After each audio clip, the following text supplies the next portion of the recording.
यांच्या नेतृत्वावर, यांच्या कर्तृत्वावर, यांच्या विकास करण्याच्या पद्धतीवर विश्वास ठेवून ही एक हाती सत्ता दिली आणि या सत्तेला आप्पा आमदार पालिकेत एक हाती सत्ता दिल्यामुळे ह्या शहराच्या विकासाला गती मिळेल, या शहराचा विकास अजून जोमाने होईल.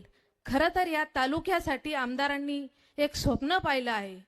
त्यांच्या स्वप्नातला हा तालुका त्यांना घडवायचा आहे. पण त्या स्वप्नातलं शहर घडवताना एक पंचवार्षिक, 2 पंचवार्षिक इतक्यात होत नाही.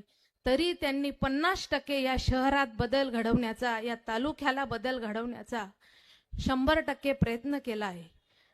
आणि ही पाचोऱ्याची जनता सुज्ञ जनता आहे, सुशिक्षित जनता आहे, हुशार जनता आहे.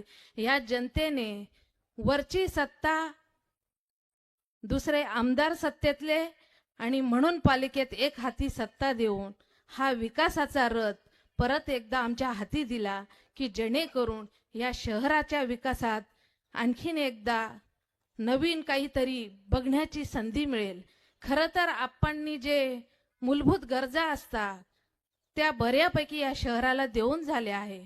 पण मुख्य प्रश्न फक्त पाण्याचा या शहराचा आहे. आणि मी आपणा सगळ्यांना या क्षणी वचन देते की या शहराला जे पाणी देण्याचं काम, मी नगराध्यक्ष म्हणून एक महिला इथे जातीये, पण या शहराला पाणी देण्याची ओळख मी नगराध्यक्ष म्हणून या शहराला करून देणार आहे. खरं तर आपण तर दंड थोपटून मोकळे झाले, पण खरी कसरत आमच्या कार्यकर्त्यांची, माझ्या महिला आघाडीची, आमच्या नगरसेवकांची आणि किंबहुना जास्त नाही पण थोडी का होईना मलाही लागली होती. भाऊ 300 आणि 400 शुगर माझी होती. जवळजवळ 2 वर्षापासून इन्सुलिन घेऊन चालू होतं काम थोडंफार बाहेर घरात. आणि माझा तर विचारच नव्हता, कारण सगळ्यांच्या सेवेत गेले 5 वर्षापासून सुमित दादाला आम्ही अर्पित केलेलं होतं. पण आरक्षणाच्या कारणाने ती संधी परत माझ्या भाळी लिहून ठेवली होती परमेश्वराने, तर ती परत मला मिळाली. पण मला शुगर असल्यामुळे मी जरा मागे पाऊल टाकत होती, पण सपोर्ट म्हणून सुमित आणि आप्पा दोघांना कामासाठी मी पुढे करत होती. दंड ठोपतल्यानंतर आमची जबाबदारी वाढली आणि आम्ही जोराने कामात लागलो. जोराने कामाला लागल्यानंतर काय फजिती झाली असेल आमची आम्हालाच माहिती. पण या सगळ्या संघर्षातून आपणना या जनतेने या काम करत असताना एक पदवी दिली, या शहराच्या विकासासाठी एक पदवी दिली, ती कार्यसम्राट. त्यांनी ज्या पद्धतीने काम केलं त्यांच्या कामाला माझा सलाम. पण आज मी दुसरं नाव देणार आहे त्यांना, कारण 7 लोकांना पुरून उरणं इतकी सोपी गोष्ट नव्हती. एक नव्हे तर तब्बल 7 लोक आमच्या तालुक्यावर होते आणि ते पण असे लागले होते की सगळ्या शक्ती त्यांनी लावल्या पणाला. पण खरं तर आप्पा त्यांना पुरून उरले. म्हणून मी आज त्यांना एक दुसरं नाव देणार आहे, संघर्ष योद्धा.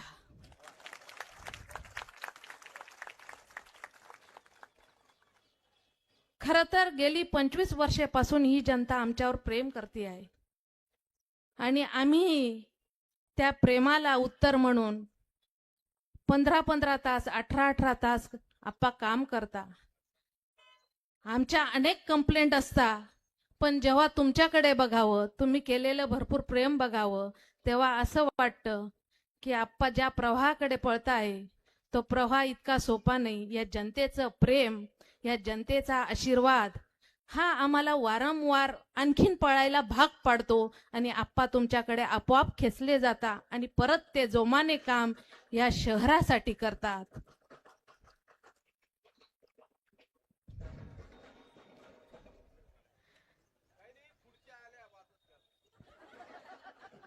म्हणजे अजून अनेकांना संधी मिळणार आहे, खुर्च्या येत आहे याचा अर्थ. असो, तुम्ही सगळ्यांनी, या जनतेने मला भरभरून आशीर्वाद दिला.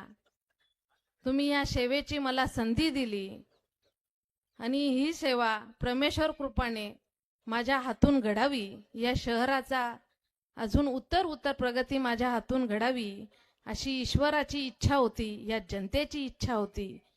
आणि ती नक्कीच मी ज्या शब्दाने तुम्हाला सांगितलं त्या ताकदीने या शहराच्या विकासात 100% लक्ष देऊन, जिथे कमी तिथे आम्ही, अशा वृत्तीने आम्ही या शहराचं 100% काम करू. आणि राहिलेल्या विकासात नगरपालिकेच्या हातातून हाती सत्ता दिल्याने आम्ही त्या आप्पांच्या नेतृत्वाने परत एकदा या शहराच्या विकासात 100% सहभागी होऊ. राहिला विषय आजचा, बचत गटाच्या महिला मोठ्या संख्येने उपस्थित आहे. त्यांच्यासाठी खरं तर प्रत्येक स्त्री ही फार प्रामाणिक आणि चिकाटीने काम करणारी असते.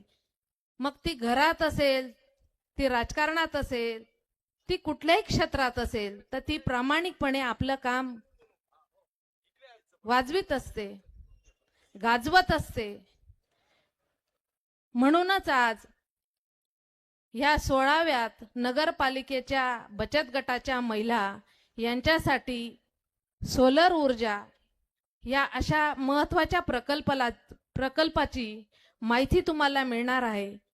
आणि ह्या प्रकल्पातून तुम्हाला जे उद्योगासाठी संधी मिळेल, ती एक वेगळी ओळख या तालुक्याला मिळणार आहे. प्रत्येकाला विजेचं बिल भरणं शक्य होत नाही, म्हणून आपल्याला सौरचा फायदा घ्यायचा आहे.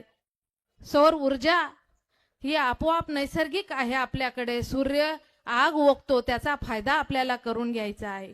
आणि या प्रकल्पासाठी जी टीम तुम्हाला याच्या पुढचं मार्गदर्शन करणार आहे, त्यांच्या अशा पद्धतीची व्यवस्था आहे की तुम्ही जेव्हा सोलर घ्याल, त्या सोलरसाठी तुम्हाला बँक कर्ज देणार आहे.